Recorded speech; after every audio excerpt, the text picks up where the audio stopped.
Biography of Mary Shelley.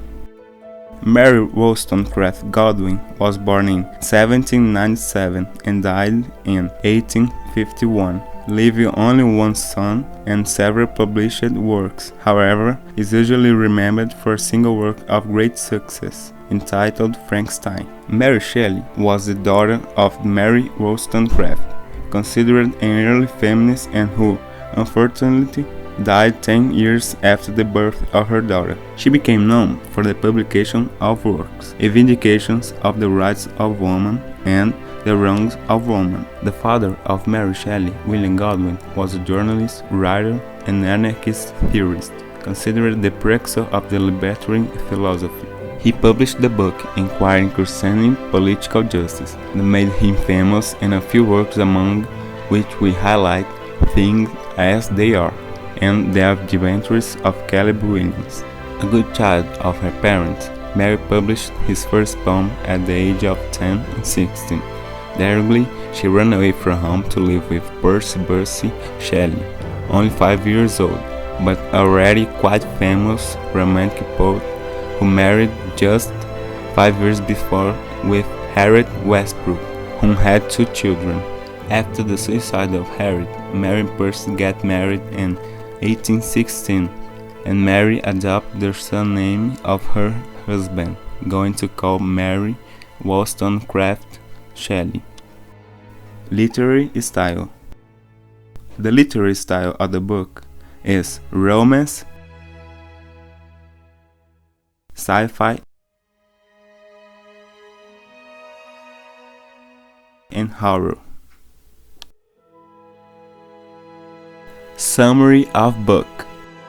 Victor Frankenstein was an intelligent boy since childhood. He had a passion for natural science and studied everything about it. After many years of study, he decided he wanted to do something that was memorable for humanity, something never done before: to build a human without using sperm or ovules. For many people, this was an impossible dream, but not for Victor. For months, he scoured cemeteries collecting eggs to perform his feat. Through your project, he moved away completely from your social life. After about 2 years of hard work, Victor finally concludes his creature, but as soon as it wakes up, he is frightened by the monster he created. It was so horrendous that the only impulse of the creator was to get away as quick as possible. After this episode, the creatures begin to torment Victor, making sporadic appearances in his home. One day, the creatures decide to disappear and go to the forest,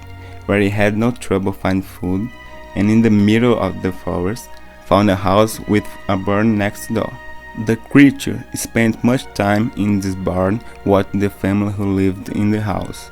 With that family, he learned to speak, read, have feelings, and be a person of integrity, not just a monster. After a long time watching this family, the creatures decide to talk to the master of the house, saying that he, the creature, loved him and wanted to have a family to call his own. The old man got frightened but can't see the creature because he was blind. However, when the children arrive home, they see the strange scene and drive the monster out of the house because of its such ugliness. Feeling rejected even by its creator, the creature leaves the barn to start killing Victor's loved one, so that he feels the same pain he felt for not having family. The first to be attacked by the monsters was William, the younger brother of Victor. When he received a letter from his father, Victor got back to his native Geneva to ensure the deceased brother. While walking through the mountains, he found his creature that was completely different this time, more articulate than when Victor abandoned. He says he plans to live the life of Victor and of the human beings, but with one condition: that he build a family for him, for the creature. Even very reluctant, Victor accepts the condition imposed by the monster.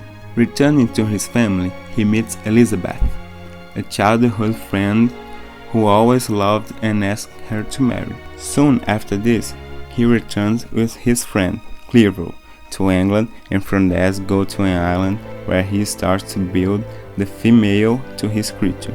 But so begins his new project. He decides to cancel it, for fear that so he created a generation of monsters that haunt humanity. The monster discovers the breach of the agreement and becomes so angry that kills Clevo. Victor is framed for murder, but can prove he wasn't the author, and so he goes back to his family in Geneva, and even afraid that the monster tried to kill Elizabeth.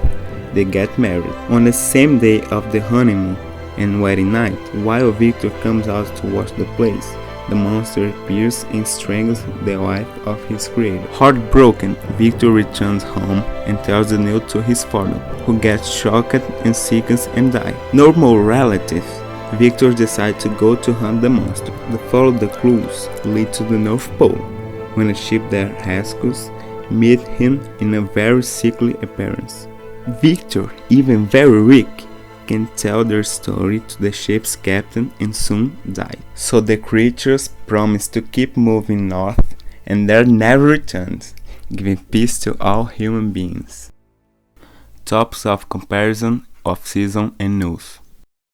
Every monster's existence tests the conventional to blur the boundaries of social classifications, show them what they really are.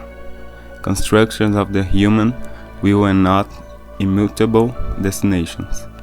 So everything is subject to change and questioning, even Promethean dreams of perfection or closing the social and political horizon of expectations.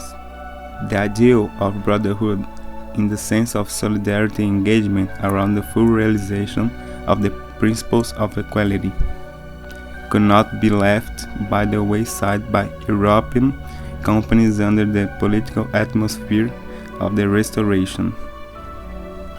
Not coincidentally, the romantic ideal of family life chronologically acclimated by Mary Shelley in the Republican Geneva of Rousseau's context, rather than spent in France or England.